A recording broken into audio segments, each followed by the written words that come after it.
అలాగే గిరిబాబు గారు, అన్నపూర్ణమ్మ గారు క్యారెక్టర్ బాగుంటుంది, చాలా బాగుంది. సెకండ్ హాఫ్ లో ఎప్పుడైతే కోపం వస్తుందో ఆయనకి పిల్లిలో ఉండి అదే అంత పని చేసిన అది జెన్యున్ ఫీలింగ్.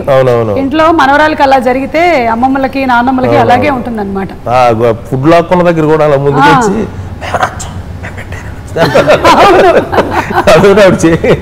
ఆవిడ చేసేటప్పుడు నీ టైమింగ్ అందుకోలేకపోతున్నాయి, నేను ఇన్ని సినిమాలు చేశాను కానీ నువ్వు డబ్బింగ్ మాత్రం కంపల్సరీ ఉండాలి అని చెప్పి ఆవిడ పట్టుబట్టి నేను ఉన్నానంటేనే వచ్చేది ఆవిడ డబ్బింగ్. సో పరశురామ్ గారు నెక్స్ట్ మూవీ స్టోరీ రెడీ చేసేసుకున్నారా? అదే 3-4 ఉన్నాయి, చూడండి వర్క్ చేయాలి ఇంకా.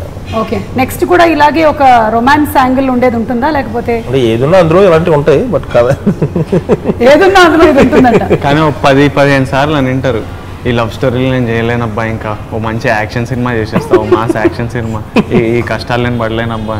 ఇది యాక్చువల్ ఇప్పుడు ఈ మెయిన్ అంటే ఈ గీతగోందం ఉంది ఓన్లీ బాయ్ అండ్ గర్ల్ కదండి, 85% వాళ్ళే ఉంటారు స్క్రీన్ మీద. అసలు ఎక్కడ మిస్ఫైర్ అయినా అంటే చిన్న కంటి చూపులో కూడా ఈ అమ్మాయికి తేడా రాకూడదు ఆడి మీద. అలా అని చెప్పి విజయ్ గోవిందం క్యారెక్టర్కి ఈ అమ్మాయి మీద ఎక్కడ సీరియస్ అవుతున్నట్టు కానీ అది ఉండకూడదు, ఎందుకంటే ఛాన్స్ లేదు.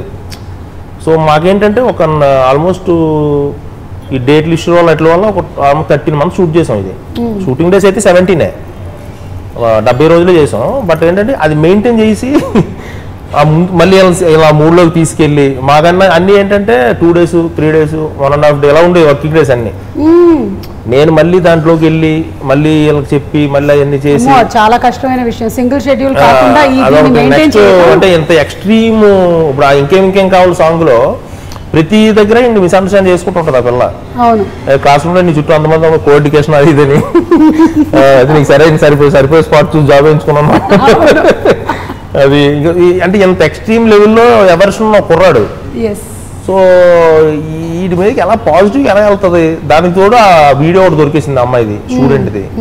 మరి నాకు ఈ స్టూడెంట్లు కూడా వదలలేదు అనమాట వీడు అని చిన్న. దీని నుంచి ఆ ఇంప్రెషన్ పోయి ఈ అమ్మాయికి పాజిటివ్ అవ్వాలి హీరో మీద. సో ఇవన్నీ వర్క్ చేయడం కొంచెం కష్టం అండి మామూలుగా, ఎందుకంటే అది అంతా ఎడ్జ్ కదా. ఏమన్నా చిన్న తేడా కొట్టాం అనుకోండి మనం.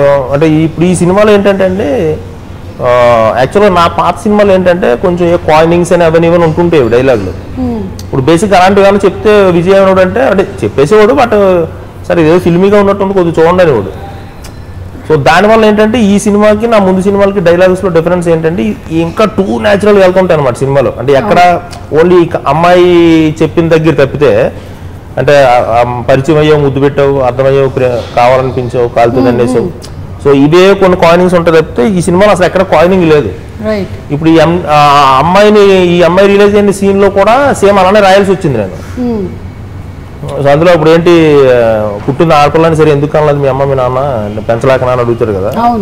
సో ఇవన్నీ కొంచెం స్ట్రగుల్, కొంచెం ప్రసవేదన పడ్డా. కానీ మంచి విషయాల్ని మీరు జనాలకు తీసుకొచ్చారు. ఒకటి ఇలా ఈ వీడియోస్ అవి అమ్మాయిలు ఒక్కొక్కసారి వాళ్ళ ఇన్ఫాచ్యుయేషన్ స్టేజెస్ లోకి వెళ్ళి ఇలా చేస్తే దానికి అది సర్క్యులేషన్ లోకి వెళ్ళిపోతే ఎంత ఇర్రిపేరబుల్ డ్యామేజ్ జరిగిపోతుంది దానివల్ల అనేది కూడా మీరు అండర్లైన్ గా ఒక మెసేజ్. ఇక ప్రొడ్యూసర్ గారి గురించి చెప్పండి బన్నీవాస్ గారు. How cooperative is the producer? అంటే దేర్ సూపర్బ్. ఎందుకంటే సినిమా ఇప్పుడు మేము అంతా షూట్ చేసి చూసుకున్నాక ఈ సీన్ మళ్ళీ చేద్దాము అని అనిపిస్తే దానికి మళ్ళీ ఒక్కరోజు షూట్కి 25 lakhs 30 lakhs అలా ఖర్చు అయినా. అంటే నేను నా ఫస్ట్ సినిమా 60 lakhsలో చేసినాం అనమాట, పెళ్లి చూపులు. వీళ్ళు ఒక సీన్కి ఆల్రెడీ చేసిన సీన్కి ఇంకొకసారి చేద్దాంలే గ్రాండ్గా, ఇక్కడ ఆ మండపం బాగాలేదు, ఆ పెళ్లి మండపం బాగాలేదని మేము ఒరిజినల్లీ అన్నవరంలో షూట్ చేసాము. కాకపోతే ఎడిట్లో చూసిన తర్వాత ఆ మండపం అవి ఫీల్ కరెక్ట్ లేదు, let's cheat it, let's shoot in Hyderabad in grander మండపం అని మళ్ళీ మొత్తం రీషూట్ చేసింది ఆ సీన్. సో అప్పుడు మళ్ళీ రీషూట్ అన్నప్పుడు ఫుల్ తిట్టుకునేవాడిని, బాగా చేసిందే మళ్ళీ ఇదే అని. But when we think from their point of view they are spending so much again just జనాలకి విజువలీ థియేటర్కి వచ్చినప్పుడు ఆ క్వాలిటీ ఉండాలి. సో టిల్ ద ఫిల్మ్ రిలీజెస్నో ఎంత బెటర్ చేయవచ్చో, దానికి ఎంత కావాలో they will do everything in their way to go. ఆడియన్స్కి ఈ మెథడ్లో తీసుకెళ్ళాలి, రెగ్యులర్ రొటీన్గా కాదు, కొంచెం డిఫరెంట్గా వెళ్దాం. ఎప్పుడు రాలేదు. గీతార్ట్స్ నుంచి ఒక ఫిల్మ్ వెళ్తుంది అంటే డైరెక్టర్గా నాకు హీరోగా తనకి కంటే వాళ్ళ బ్యానర్ వాళ్ళకి ప్రెస్టీజ్ ఇష్యూ. గీతార్ట్స్ నుంచి ఒక ఫిల్మ్ డెలివరీ అవుతుందంటే సో ఇన్ కేస్ నేనే అంటే నా సినిమానే కాదు గీతార్ట్స్ ఏ సినిమా అయినా సరే ఇది ఎందుకులేండి సరిపోతే ఇక్కడ చేసేద్దాం డైరెక్టర్ చేసేసినా కానీ దే లాస్క్ అనమాట. అంటే ఏంటి ఎవరన్నా ప్రెజర్ పెట్టారా నువ్వు, ఎందుకు అలా చేసావు ఆ సీను, వేరే ప్రెజర్స్ ఏమైనా ఉన్నాయా నీకు. సో అంత డీటెయిలింగ్ ఉంటుంది వాసు గారి దగ్గర. ప్రెషర్ పెట్టే ప్రొడ్యూసర్లను చూసాం కానీ ఎవరైనా ప్రెషర్ పెట్టినప్పుడు రితుతో వీళ్ళిద్దరే పర్ఫెక్ట్ జోడీ అనిపించింది. అర్జున్ రెడ్డిలో కనిపించినప్పుడు అరే ఈ అమ్మాయి Shalini and you are such lovely pair అనిపించింది. మళ్ళీ మీ ఇద్దరితో కూడా it looks like both of you all are made for each other exact thing అని. So do you do some workshop అట్లాంటివి ఏమైనా చేస్తా magic how long do you want to remain an eligible bachelor? Till I find కాదు కానీ ఊరుకో ఎప్పుడో 4 ఏళ్ల క్రితమే చెప్పేసావు.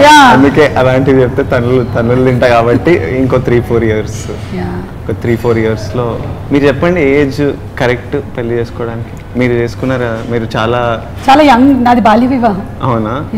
సో మీరు అందుకే మీకు బాల్య వివాహంలో బాలుడు పుట్టేశారు కూడా. Okay okay. సో ఏ ఏజ్ అనేది మన మీకు అనిపించింది కదా ఇప్పుడు కాదు ఇంకో ఈ ఏజ్ కి చేస్తే కరెక్ట్ ఉంటుండే? నాకు అలా అనిపించలేదు. అవునా? అప్పుడు చేసుకోకపోతే ఈ కుర్రాడు దాటిపోతాడేమో చెయ్యి అని చేసేసుకున్నాను. Okay okay. సో అలా నీకు కూడా అమ్మాయి ఎవరో దొరుకుంటుంది, అమ్మాయి చెప్తుంది అనమాట ఇంకా చాలు ఇంకా చేసేసుకో అని. ఇప్పుడు చేసేసుకో.